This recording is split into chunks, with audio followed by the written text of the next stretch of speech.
the message that I had for my students to return back to face-to-face training. We'd taken spring break, COVID had hit, and a return to school was delayed and postponed, and eventually the decision was made that we will return and we'll have online training only. So, number one, I had to figure out how to do online training, which I'd never done before, in 2 weeks. And then there was one other problem, is that our students hadn't finished their hands-on training that was going to be required in order for them to continue on and graduate and become police officers.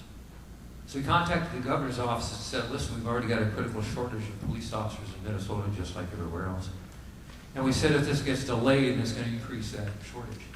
So we asked for special permission to bring our students back, the only program in the state to do that.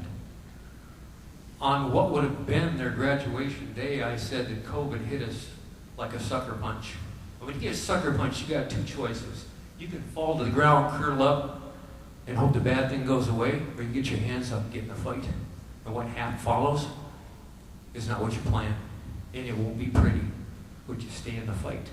And I told them that today may not be the graduation that you expected. It may be the graduation that you wanted, but today is a win. It may not feel like a win, but you won.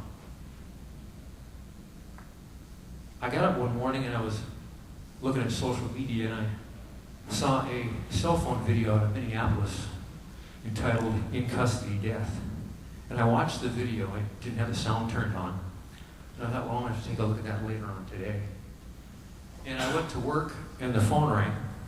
And it was a reporter out of the cities who would ask me if I wanted to speak about the incident. I said, sure, give me a while to do that. I haven't really looked at it yet. Give me a couple hours. We set up a meeting. And at the same time, I sent out a couple of emails to a couple of my ILEETA brothers so they could take a look at the video in case they saw something that I wasn't. When we had our meeting, I told them right off the bat, I said, how I'm going to look at things may be different than you because I know something about use of force. And I can't give you a professional opinion about what happened because right now there's too many unknowns. And anyone who tries to give you a professional opinion right now is spitballing because until we have a full and complete investigation, we can't come to any conclusions. And I would urge you to tell your listeners to be patient and wait for all of the facts to come out. And we all know how that ended. And I went on to discuss the three-pronged test of Gray versus Conover, which the officers' use of force would be judged. And I talked about positional asphyxia, and I talked about excited delirium, and about the knee on the neck. And I talked to them for about 40 minutes. And the news came on that night, and my 40-minute interview had been cut down to about 3 seconds, where it appeared that I was agreeing with the narrative that the reporter was trying to push.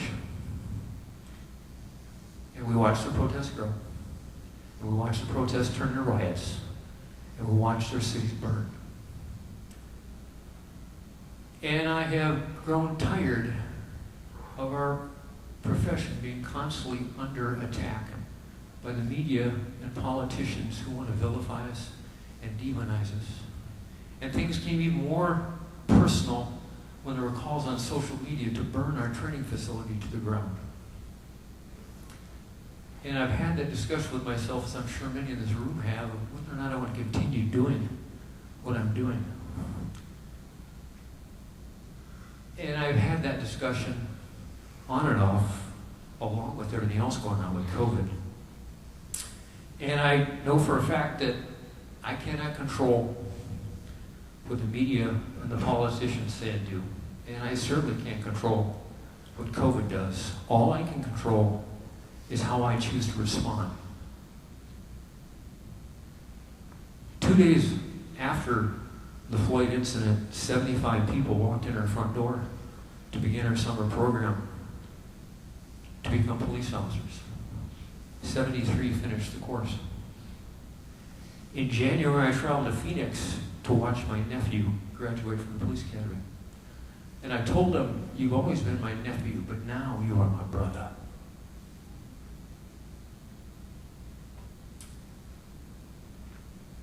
And the fact that I'm here tonight tells you what my decision is. And the fact that you are here tonight tells me what your decision is as to whether or not we're going to stick in this profession. whether or not we're going to continue to do what we do. And my decision has been very simple. As long as there are people out there who want to become police officers, I will do my part in attempting to train them to be the best that they can be, to the best of my ability, which is why we're gathered here for this week. And I ask that each one of us reconfirm that commitment, not just tonight, not just for this week, but until we meet again next year at the Emerson Hour at ILEETA, to renew that commitment each and every day, to get up, to show up, to gear up, and let's get it done.